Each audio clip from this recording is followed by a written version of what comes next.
Hi, I'm Cliff Christopher. I'm the founder and president of Horizon Stewardship Company.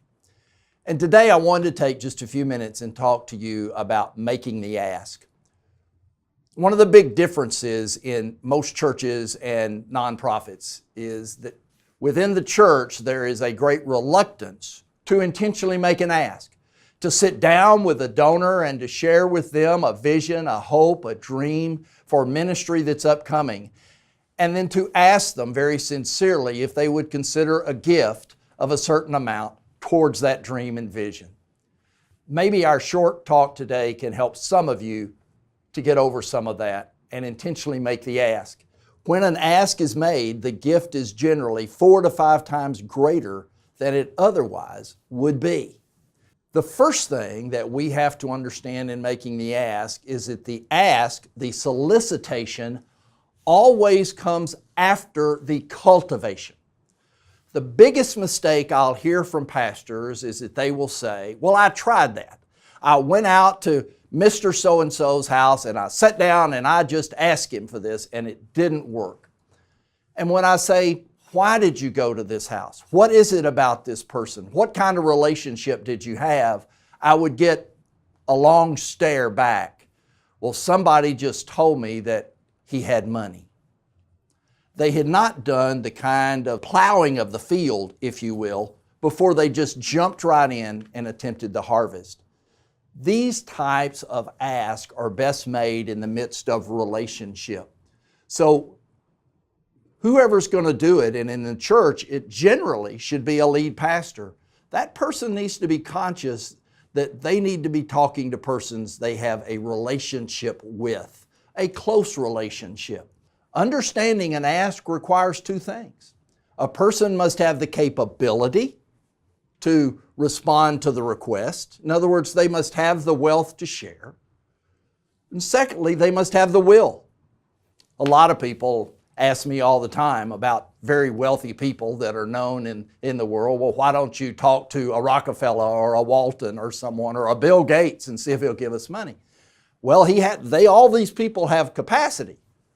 But why would they want to give to ABC Church in your town? Frankly, they don't. They give to other things where they have relationship. Who are the relationships with of persons who would have both capacity and will? And then as you're visiting with them and building those relationships, what is it that stirs their heart? What is it they're really interested in? Is it worship and music? Is it youth and their education? Is it nursery and childcare? What makes their heart beat faster where they want to make a response, to make a difference in? When you can connect those things together, both the person's capacity, their will, and then you connect them with their interest, then you have a winner. I want to talk to you about what actually happens once you get in the house. Once you begin to make that actual solicitation. How can you do that comfortably so that you're not squirming all over their couch while trying to make this ask? Let me say that when you're doing an ask, one of the toughest parts, quite frankly, is actually getting out of your car. I'm nervous when I do it. You probably will be, certainly more than me because I've done a number of them. So don't be upset if you are nervous. That's to be expected. But go ahead, get out of the car. Walk to the door and knock. They should be expecting you because you should have called, let them know you're coming by, you did want to visit with them. They'll be prepared.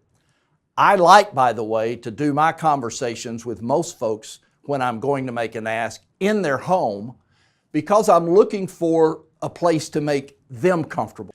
I'm not a big fan of restaurants or doing it there because there's people at tables around you and you're frankly going to be talking about money, something someone will talk to you about, but they don't want to talk to all their neighbors and others there as well. So if you're invited into the home, and you should be, and you go in and you sit down, let your clock start to run. Realize that you're going to make this ask somewhere within the first 5 to 6 minutes.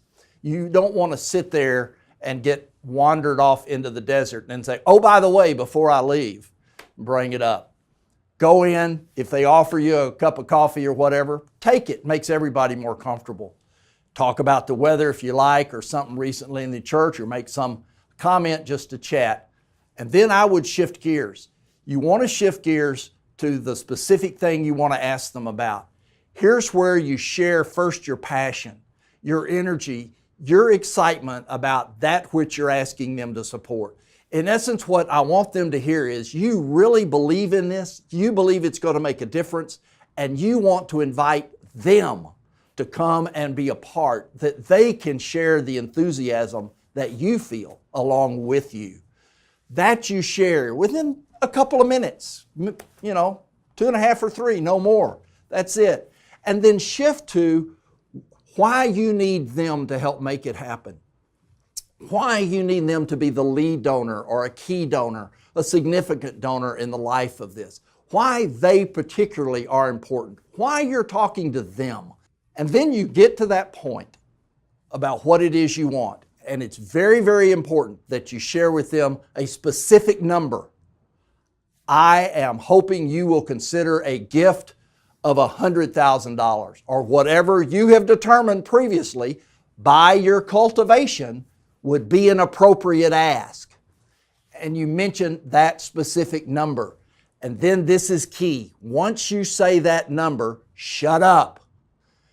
The temptation is going to be to start rambling on and on and on and on and on. The next answer's theirs. It'll be one of 3 things. Yes, I'll do it. And yes, I've certainly had that response numerous times. Your answer back, of course, is, oh, that's so wonderful. God bless and thank you so much.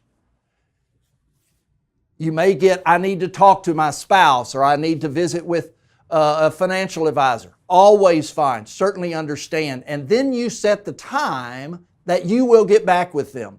Could I get back with you a week from Sunday or next Thursday, etc.? Don't leave it open-ended, and agree on that and do so, and then say thanks. You may get a no. And if it's a no, you thank them for your time. I usually say to folks, I just can't talk with this about just anybody, but I knew you would be open to hearing me out. I'm grateful that you gave me this time. And you thank them and you move on. And in all cases, as soon as you get back to the office, you immediately handwrite a thank you to them, thanking them for that response, saying a word about what will happen next. Again, making the ask can be one of the most exciting, thrilling things you do in ministry. I wish you well.